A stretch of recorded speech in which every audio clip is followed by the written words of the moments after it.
if you take the money, if you don't pay the people enough money, who's going to buy the cars? And now this has come home to roost in America. We don't have any money anymore to support ourselves in America, except for that extremely 0.01% who are getting wealthier and wealthier as this goes along. So let me ask you then, Carl, in light of that, supposing the employees here at Raytheon get the message but they don't comply, would you ask them to go on strike? I certainly would. They can decide that they can want to start making manufacturing products that will benefit humanity rather than kill humanity. Mm-hmm. And so I would love it if they would decide to have a committee and start talking about this idea of having a general strike. As a matter of fact, I would go further than that. I think we need a general strike all over the United States of America. As long as the American people don't stand up and say no to this war machine that we've created, this military-industrial complex that President Eisenhower warned us about, which is even worse now. Last year, we have produced $66 billion worth of weapons, including this company right here, that we have exported around the country, and around the world rather, around the world. So we are the #1 exporter of weapons. We're getting less safe the more we do this.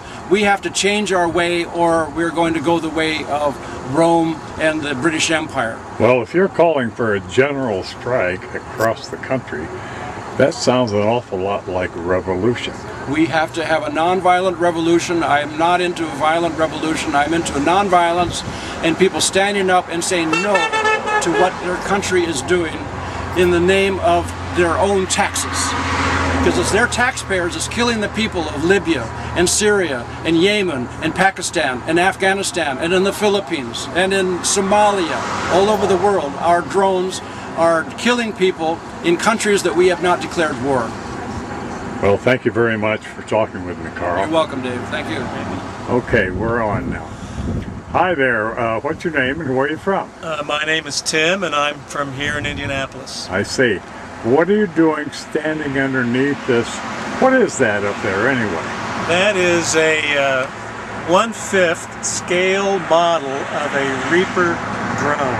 My goodness. And it is, it's got, as you can see, it's got some Hellfire missile replicas as well. Now those aren't loaded, are they? No, they're not. Okay. Well, tell me why you're out here, Tim. Well, we're right across the street from Raytheon company, which is a manufacturer of some of the missiles that the Reaper uses, as well as the guidance systems that it uses. Now, somebody just took your sign away from you. Who was that? That was my wife, Judy. Well, your wife, Judy. Yeah. I see. Okay. So you're protesting Raytheon's involvement in the manufacture of these drones? That's correct. And we are opposed to the use of drones as they're currently being used by our government, the military, as well as the CIA, because they're being used in sovereign countries with whom we are not at war. They're used to track so-called terrorists, and in the process of doing that, they're killing scores and scores, even hundreds of innocent civilians, many women and children. And it's our view that what the United States government is doing is in violation of international law. Therefore, it's a war crime. A war of aggression is the highest war crime that a nation can commit. And our nation is involved in wars of aggression in Yemen, Somalia, Pakistan, the Philippines, and who knows where else. We are also very concerned about the fact that this is very counterproductive activity. What do you mean? The CIA calls it blowback, of course, and we believe that as these drones are being used, we're creating endless enemies around the world, and that they will eventually seek revenge. In fact, it's being reported now that the killing of our ambassador in Benghazi, Libya, that happened on 9/11 was in revenge for a drone killing earlier in the year against some Al-Qaeda operatives. Really? Now the media, excuse me for interrupting, but the media is putting out that it's in revenge for a film that was done. But you're saying this in response to a drone killer. Yeah, there were two incidents really that took place in Benghazi. One seemed to be spontaneous, which was a group of people who were out complaining about this film you were referring to. But then the actual attack on the embassy compound seemed to be organized, and people are now speculating that this may have been blowback. Really? No, excuse me again, but I've not seen or heard anything about that on CNN. I'm not surprised. Why do you say that? Well, I don't think that CNN or Fox or MSNBC, for that matter, for the most part, are going to report something that doesn't purport with official government propaganda, I'll call it. If you look at, there are a number of places on the web where you can find this. One is an article written by a journalist from Brazil. He's currently in Hong Kong. He writes for the Asia Times, Pepe Escobar. He's written an article about it, and I think that before long we will hear that this in fact is what happened. Even the official government line will be that this is what's going on. Yeah. Well, can I get back on the actual use of the drone? Mm-hmm. I hear some reports, some fairly credible reports from people who say that the drones actually save lives because America does not have to put boots on the ground when they go into these countries hunting terrorists. They can just fire up one of these drones and pick off the terrorists. Well, you know, as we've been out and about here around town, we've actually heard from a number of military personnel who are at home now who have made that comment to us. And insofar as it goes, I suppose it's true.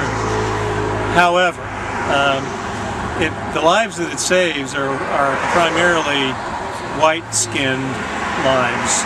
Most of the people who are still being killed by the drones, no matter what you hear about precision technology on the weapons that are fired, there is a lot of what's it called? The Bureau of Investigative Journalism out of London has done a lot of work to examine exactly what's going on when these drone strikes occur, and they've documented that many civilians are being killed, far more civilians than people that are so-called terrorists. So, you know, insofar as it goes, that comment is correct. The other problem, though, with drones in that it does avoid boots on the ground, but it then allows our government to operate clandestinely in other countries so that the American people are not aware of what's going on in their name as civilians are being killed. Well, shouldn't the American government be able to operate clandestinely, using your word, to fend off terrorists and to keep them from attacking us again? We don't want another 9/11, do we? No, we don't. But then again, it comes back to what I said earlier about blowback. 9/11, I believe, was in fact blowback for actions that our government had been taking in the Middle East. In fact, bin Laden identified 3 reasons for the attacks, which are readily available on the internet. And I think that as we do these kinds of things, we're going to see increasing amounts of blowback, of revenge attacks. In fact, there are over 50 countries around the world now that have this technology. It's only a matter of time before a non-state actor gets their hands on it and perhaps uses it in our airspace. Just as an aside, I think the whole so-called war on terror is an Orwellian approach to keep us in line and allow our government to do what the corporations that give the marching orders to the government, allow them to do what they do. So, you know, we're out there supposedly fighting terrorists to keep them from attacking us, but the reality is that we're creating more terrorists. Perpetual war for perpetual peace. Yeah. John Lennon once said, our government's run by insane people for insane ends. Yeah. Well, thanks very much for talking with me, Tim. Sure. Okay.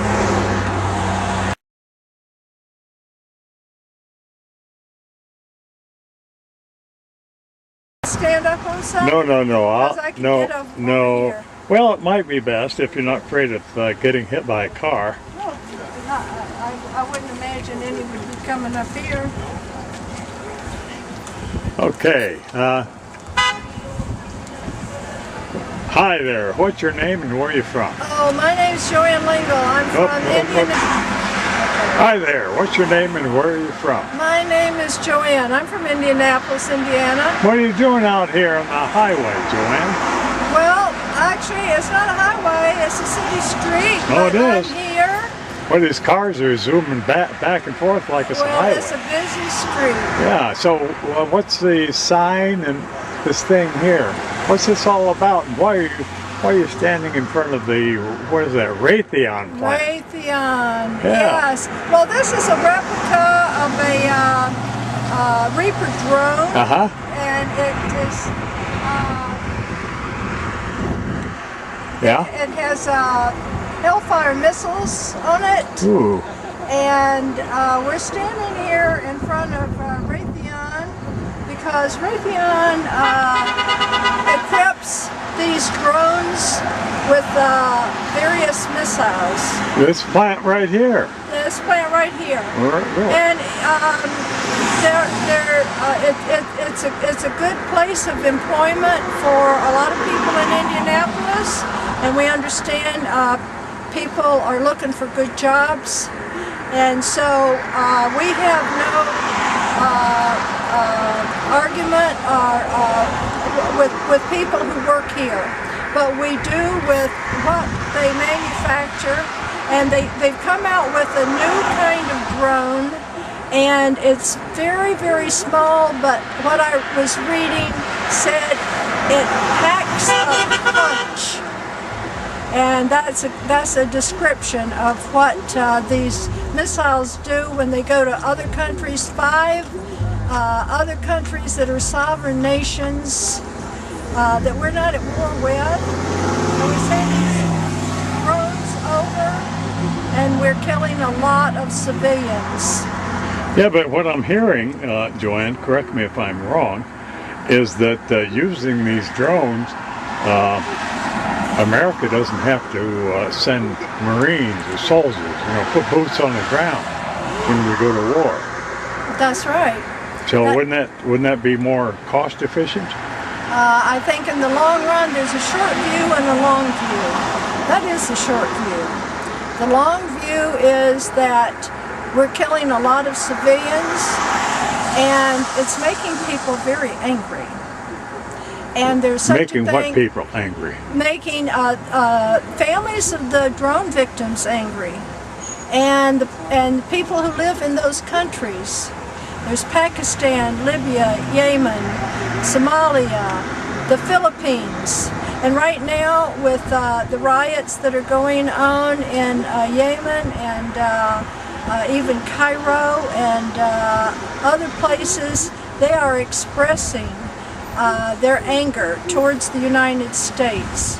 Now, this is also a good recruiting tool for Al-Qaeda. So there's a thing called blowback. That is the long view. So while we are saving our pilots because these are unmanned aerial vehicles, we are going to be getting a lot. What about our military in Afghanistan and Iraq? We're putting them at risk. There's a lot of danger for them when people are angry about these drones. Okay, well, I'll ask you one last question, and that is, what do you hope to accomplish here today? Well, the purpose of this project is to educate people. We want citizens of the United States to understand the long view of these drones, and as a matter of fact, I also want to mention that I am going to be part of a delegation going to Pakistan, where we're killing the most people, the most civilians, and we're going on a peace march in Islamabad. And we're also going to be interviewing families of drone victims, and we are going to be bringing their stories back to to the USA, and I hope to be able to speak to groups of people and bring the stories of the families who have lost loved ones by these drones. Isn't that a little dangerous to be going over to Pakistan nowadays? I mean, Well, there's a whole lot of bad stuff happening. there's a lot of bad stuff that happens in this country. So Are you saying it's going to be safer in Pakistan for you than it is here in Indianapolis? I don't know if it will be or not, but I'm not worried. You're not. Well, you've done that sort of thing before, I take it. Yes, I am.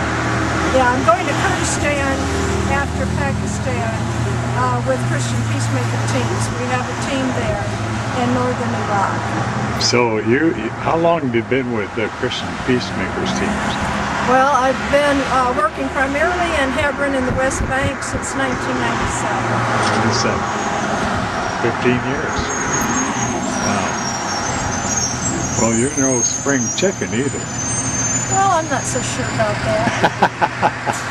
Thanks for talking with me, Joy.